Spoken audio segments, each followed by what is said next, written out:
Students, good morning again. We are here with the class 10 political science chapter 2, and today we are in lesson 4, means lesson lecture 4. In this lecture we will study about the deconcentration in India. Students, we have already studied in previous lessons, previous lectures, that federation and sharing of power between the central authority and other authorities which are mentioned in our constitution. तो इस ढंग से हमने different power organs में power sharing की बात हमने देखा, और उसमें हमने ये भी देखा कि किस ढंग से पावर का share between the central government and other government या other institution which is provided in our constitution में होता है। इसमें हमने ये भी देखा कि इंडिया के सेंस में यदि आते हैं, इंडिया के परिप्रेक्ष्य में आते हैं, इंडिया के फोकस करके हम देखते हैं, तो यहाँ पर हम देख रहे हैं कि we note that the federal government have 2 or more tier। जैसे हमने यहाँ देखा है कि फेडरल गवर्नमेंट में 2 या 2 से अधिक तरह की सरकार होती है। यानी यहाँ पर भी है, यहाँ फर्स्ट ही लेसन अगर आप देख रहे हैं, इसमें 2 or 2 या मोर टायर की सरकार अपने देश में generally discuss in the 2 tyre government. लेकिन एक और चीज देखा जाए कि India is a vast country. एक बहुत ही अच्छी बात आपको देखने को मिला है यहाँ पर कि according to population India is second largest country of the world. दुनिया की ये सबसे मतलब दूसरी सबसे बड़ी देश, दूसरा सबसे बड़ा देश है अकॉर्डिंग टू पॉपुलेशन। सच बात यहाँ ये है कि अगर हम काउंट करें, यहाँ पॉपुलेशन के हिसाब से देखें, तो state in India as independent country of the Europe in term of the population कहिए तो उत्तर प्रदेश जो है ये बिगर देन रसिया, मतलब जो दुनिया का सबसे बड़ा देश है रसिया, उससे ज्यादा आबादी यहाँ उत्तर प्रदेश में। और महाराष्ट्र जो है यह जर्मनी से ज्यादा है यहाँ के पॉपुलेशन। अब आप देख रहे हैं कि एक स्टेट की पॉपुलेशन यूरोपियन कंट्री के पॉपुलेशन से ज्यादा है, यानी the population of Indian states is more than the population of Russia European country. अब ऐसी हालत में अगर हम ये बात करें कि 2 टायर सिस्टम की, तो यहाँ पर इंडिया के परिप्रेक्ष्य में इट इज डिफिकल्ट या डिफिकल्ट है। इसलिए यहाँ हम कुछ और सेंस में इसको हमको और यहाँ पर कुछ समझना होगा कि अगर यहाँ हम देखें तो ऐसे देश में इससे ज्यादा की जरूरत होती है, यानी ज्यादा के many of the state of the internally very diverse, there is thus need the power sharing within the states। अब स्टेट्स के अंदर भी पावर शेयरिंग करने की जरूरत अब यहाँ महसूस होने लगी। and there are the need of the power sharing within the states। federal power sharing in India is another tier of the government below than the state government। इसलिए यहाँ पर स्टेट गवर्नमेंट के अंतर्गत भी यहाँ और भी कई तरह की जरूरत पड़ी, जैसे और भी यहाँ पर जरूरत पड़ा पावर शेयरिंग करने की, क्योंकि पावर शेयरिंग अगर हम नहीं करें तो फिर और भी परेशानी होने लगती है। इसीलिए इंडिया जैसे देश में यहाँ पर 3rd टायर गवर्नमेंट की भी नौबत आ पड़ी। इसको हम यहाँ पर हम पावर को डिसेंट्रलाइजेशन कर सकते हैं। तो यहाँ पर अगर हम 3rd टायर की बात करें तो 3rd टायर ऑफ गवर्नमेंट को हम लोकल गवर्नमेंट कहते हैं, ठीक है। तो दिस गवर्नमेंट इज कॉल्ड दस द यहाँ वही कि 3rd tyre is government is called local government. अब यहाँ एक नई चीज हमें मिला है local government. When the power is taken from the central and state government and given to the local government is called decentralization। अब इसी को जब पावर को हम अलग अलग 3 पार्ट में बांट रहे हैं, that is called decentralization of the power। शक्ति का विकेंद्रीकरण करते हैं। These are the decentralization of the power। अब एक और चीज यहाँ पर देखिए कि when the when the power is taken from the center and state government and given to the local government, it is called decentralization. अब अगर क्वेश्चन आता है कि what do you understand by decentralization of the power, तो यही है कि when the power is taken from the central and state government, इसे इसको अगर हम इस ढंग से अगर देखें कि अगर हम पावर को सेंटर और स्टेट गवर्नमेंट के तहत बांटते हैं, यही हमारा होता है डिसेंट्रलाइजेशन ऑफ द पावर। ठीक है, तो यहाँ अब डिसेंट्रलाइजेशन में क्या है, इसको जरा और भी हम देख लेते हैं कि द बेसिक आइडिया बिहाइंड, अब इसके पीछे बेसिक परेशानी, बेसिक आइडिया क्या है, फिलोसफी के पीछे क्या है कि there is a large number of the problem in issue in the which is settle best settle in the local level. और इसके पीछे मेन मकसद ये है कि किसी भी देश में यहाँ पर जो बहुत ऐसी समस्या है जो सेंट्रल गवर्नमेंट उसको बेस्ट ढंग से सॉल्व नहीं कर सकती, सेटल नहीं कर सकती। क्यों नहीं कर सकती? क्योंकि वहां इतने सारे इतना यहाँ पॉपुलेशन है, और जब पॉपुलेशन ज्यादा होगा तो प्रॉब्लम भी ज्यादा होगी, तो उसको सॉल्यूशन करने के लिए लोकल लेवल पर सॉल्यूशन किया तो ज्यादा बेस्ट तरीका से, बेटर तरीके से वो सॉल्यूशन होता है। इसीलिए यहाँ पर हम लोकल गवर्नमेंट की जरूरत पड़ती है। अब यहाँ एक और हम चीज देखते हैं कि अब इसमें क्या होता है, लोकल लेवल में क्या होता है, अब इसको जरा आपको हम दिखाते हैं, एक सेकेंड। हाँ, अब लोकल लेवल में क्या है कि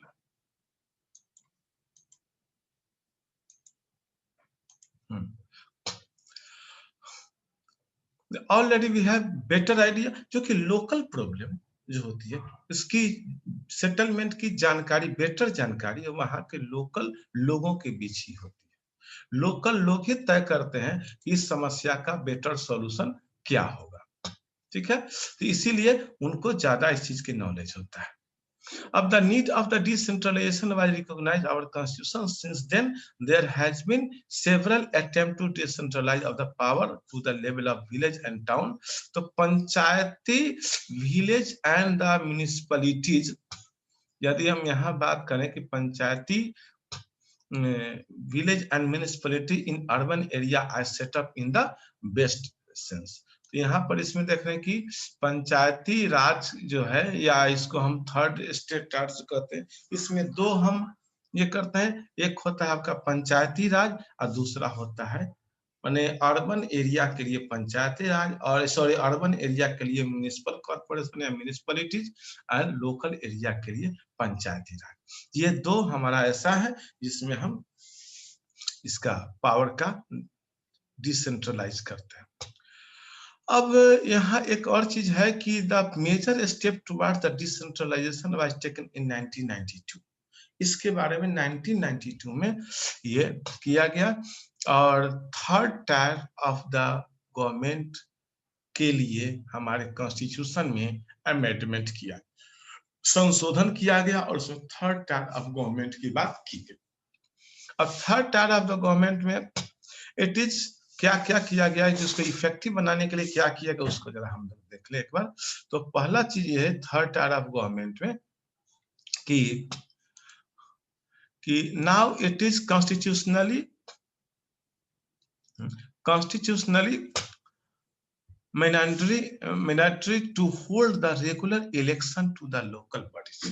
अब इसको इफेक्टिव बनाने के लिए किया गया कि चाहे वो हमारा लोकल गवर्नमेंट के तहत अर्बन एरिया के लिए म्युनिसिपल कॉर्पोरेशन हो, या म्युनिसिपल कमिटीज हो, या रूरल एरिया के पंचायती राज हो, इसमें सबसे पहला काम ये संशोधन के बाद किया गया कि रेगुलर इलेक्शन कराई। मतलब ये नहीं है कि जो एक बार जो नगर निगम या पंचायती राज के जो हो जाएंगे वही रहेंगे, ऐसा नहीं है। उसके लिए एक समय समय पर मीन्स इसके लिए 5 इयर्स का ये दिया गया ड्यूरेशन, और एवरी 5 इयर्स के बाद इसका रेगुलर इलेक्शन तय किया गया कि एवरी 5 इयर्स के बाद रेगुलर इलेक्शन ही होगा, और इलेक्शन में जो जीतेंगे, जिसकी ये होगी, वही यहाँ पर शासन करेगा।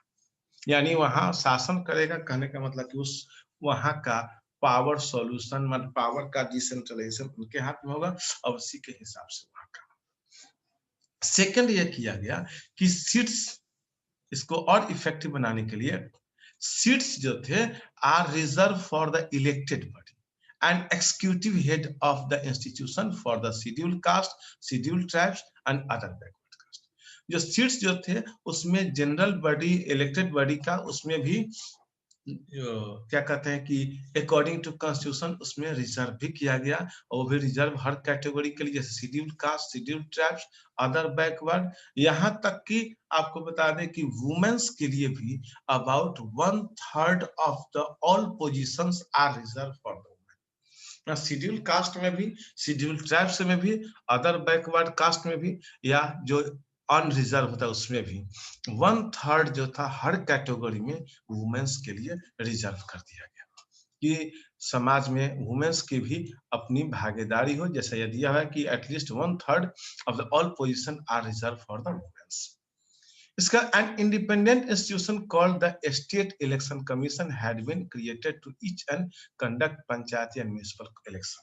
अब इसका इलेक्शन कराने के लिए निष्पक्ष इलेक्शन हो, किसी ढंग का उसमें एक पार्शियलिटी की बात नहीं हो, एकदम फेयर हो, मतलब फ्रेश इलेक्शन हो, विदाउट एनी फियर हो, इसके लिए एक इंडिपेंडेंट बॉडी जिसको कहते हैं इंडिपेंडेंट इंस्टीट्यूशन, जिसको हम स्टेट इलेक्शन कमीशन कहते हैं, उसके हाथ में उसके पावर दिया गया कि वह यहाँ निष्पक्ष रूप से चुनाव कराए। ये इसके बाद an independent institution of the state commission था।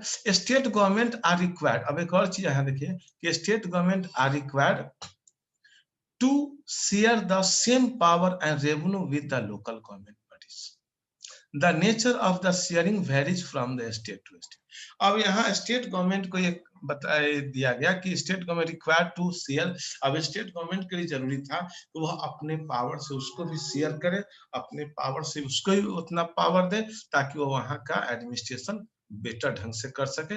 और इस हालांकि इसमें इसका जो शेयरिंग जो था वो स्टेट टू स्टेट में अलग अलग है, लेकिन मिला जुला कर हर स्टेट को कुछ न कुछ पावर वहां शेयर करना पड़ता है ताकि लोकल गवर्नमेंट अपने हिसाब से चल सके, और साथ साथ उसको रेवेन्यू का भी कुछ सोर्स दिया गया ताकि उससे वह काम, उसका फाइनेंशियल काम चले, और उसके बाद जो घटता है तो उसमें स्टेट गवर्नमेंट ग्रांट देकर के पूरा करेगी। यह है डिसेंट्रलाइजेशन ऑफ द पावर।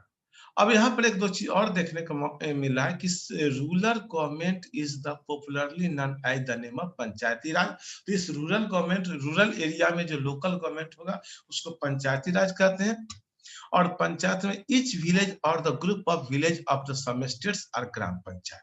तो इस ढंग से रूरल एरिया में जो लोकल गवर्नमेंट होगी उसको पंचायती राज कहेंगे, और हर एक गांव, जो बड़े बड़े गांव तो एक ही या नहीं तो छोटे गांव हैं, तो उसमें कुछ ग्रुप्स ऑफ विलेज को मिलाकर के एक ग्राम पंचायत का निर्माण किया गया। And this is the council consisting of the several members is called panch, and the president of the panch, president of it's called sarpanch. तो इसमें क्या था कि एक ग्राम पंचायत में उसमें कुछ पंचेज यानी कुछ वार्ड्स, उसके मेंबर्स की बात की गई, और उसके जो हेड होते हैं वो सरपंच कहलाते थे, जिसको प्रेसिडेंट या प्रेसिडेंट भी कहते हैं, president of the Gram panchayat, या उसको हम सरपंच भी कहते हैं। वैसे बिहार जैसे राज्य में उसका नाम मुखिया होता है, लेकिन मुखिया के अलावा एक और सरपंच का ही पद होता है। एनीवे, तो इस ढंग से sarpanch is the head of a panchayati raj, panchayat, gram panchayat. Sarpanch is the head of gram panchayat. They are directly elected by the all adult population. अब यहाँ इनका चुनाव कैसे होगा?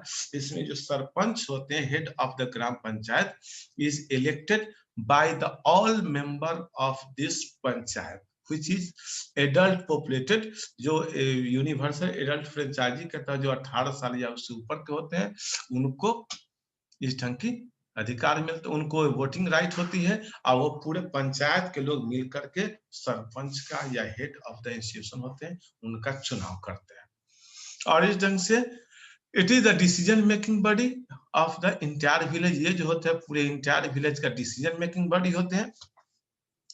And the panchayat works under overall the supervision of Gram सभा।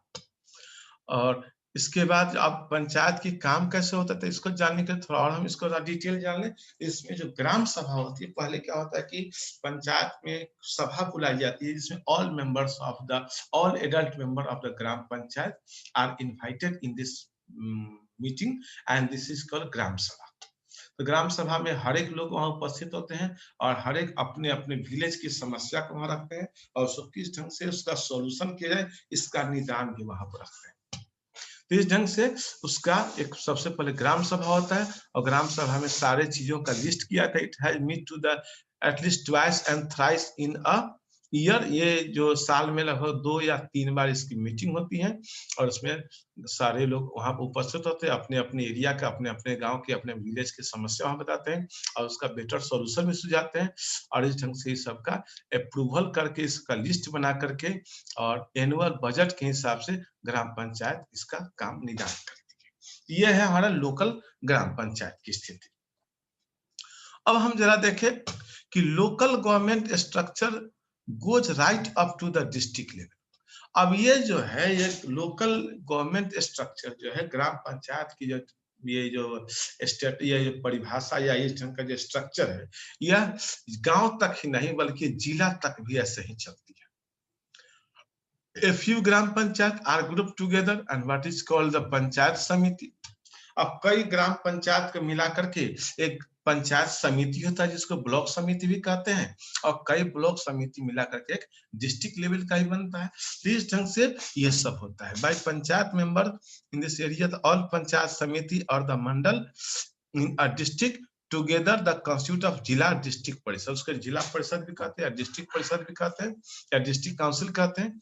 Most of the member of the zila परिषद are elected, वो भी इलेक्टेड होते हैं। A member of the Lok Sabha MLA the district of the same other official and other district level bodies are also its member. तो zila parishad chairman of the political head of the zila parishad, तो जिला परिषद के जो chairperson होते हैं वो इसके पॉलिटिकल हेड माने जाते हैं। इसी ढंग से लोकल गवर्नमेंट में भी in body exist to the urban area. अगर अर्बन एरिया की बात करें तो इसी ढंग से अर्बन एरिया में भी होता है। जो बिग सिटी जो होते हैं वहां पर उसको म्युनिसिपल कॉर्पोरेशन कहते हैं और छोटे शहरों को म्युनिसिपल कमिटीज कहते हैं। तो म्युनिसिपल कमिटीज या म्युनिसिपल कॉर्पोरेशन दोनों का भले ही पॉपुलेशन में अंतर होता है, उसके मेंबर्स में अंतर होते हैं, लेकिन ओवरऑल मिला जुला करके एक ही चीज होता है, एक ही तरह का स्ट्रक्चर होता है।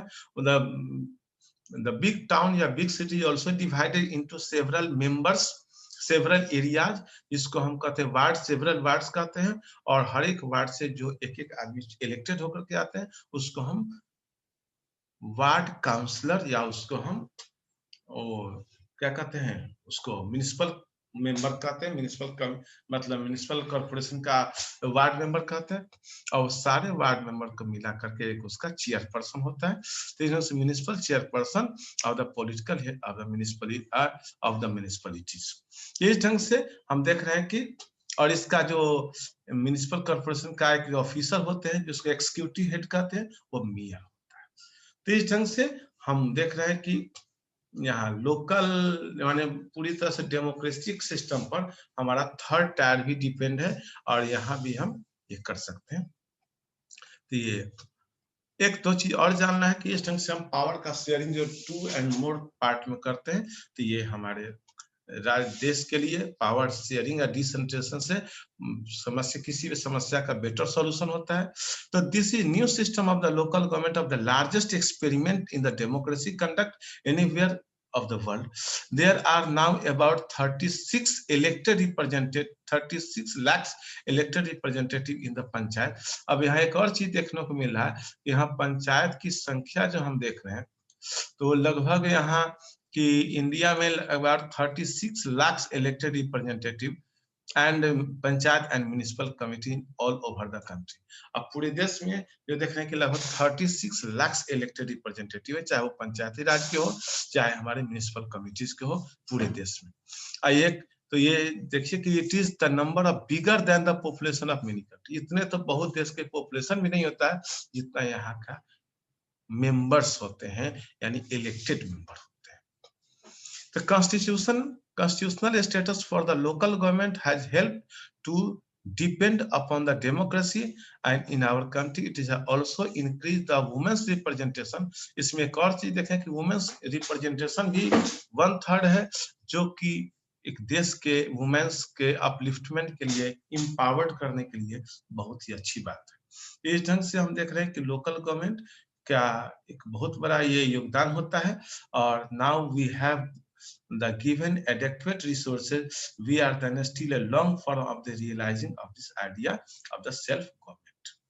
अब यहाँ पर एक और चीज दिया कि एक एक्सपेरिमेंट इन ब्राजील, जरा इसको हम देख लें कि city called Porto Alegre in Brazil has carried an extraordinary experiment in combining the decentralization of the participative democracy. This city was set up a parallel organization operating alongside the municipal corporation, enabling local inhabitants to real decision for their city.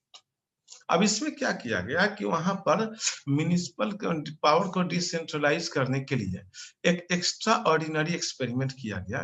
City में एक organisation जो municipal council के parallel में एक बनाया गया।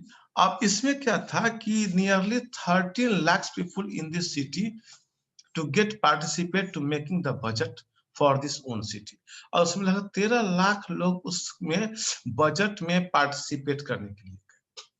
This city was divided into many sector, और city को बहुत सारे सेक्टर में विभाजित किया गया। सेक्टर 1 सेक्टर 2, जैसे यहाँ वार्ड का डिवाइडेशन होता है उसी ढंग से वहां सेक्टर 1 सेक्टर 2 में डिवाइड किया गया मेनी सेक्टर, और व्हाट वी कॉल वार्ड, जिसको हम लोग वार्ड्स कहते हैं, वार्ड्स का है।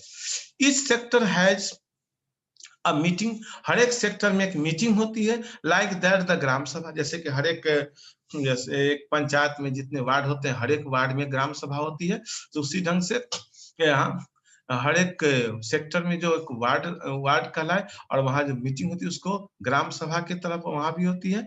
और that area of the participate there is a same meeting in discuss in the issue and effect the entire city. Any citizens that city has participate in those meeting, अब इसमें जो लोग भाग लेते हैं the budget of the city discuss this meeting, और वो लोग बजट ऑफ द सिटी उस शहर के बजट के बारे में डिस्कस करते हैं। And proposal are put in the, इसके बाद कि proposals of the put in the final decision about it, और उसके बाद ये इतना करने का बाद पूरे शहर का प्रपोजल देते हैं। और about 20,000 people participate in decision making exercise to every year, and the method has been ensured that the money can't be spent only for the benefit of the colonies। तो इस ढंग से एक देख रहे हैं कि ब्राजील में एक अच्छा सा एग्जाम्पल है जो वहां पर पावर शेयरिंग, पावर डिसेंट्रलाइजेशन करने के लिए किया गया। तो इस ढंग से हम देख रहे हैं कि पावर का डिसेंट्रलाइजेशन एक बहुत अच्छी चीज होती है, और इससे हमारा पावर का डिसीजन, पावर का डिसेंट्रलाइजेशन होने से क्या होता है कि पावर बहुत अच्छी होती है, पावर और एक अच्छे से काम भी होता है। तो इसी के साथ ये चैप्टर आज फिनिश होता है। हम अगले लेसन में फिर हम बात करेंगे, तब तक थैंक यू ऑल।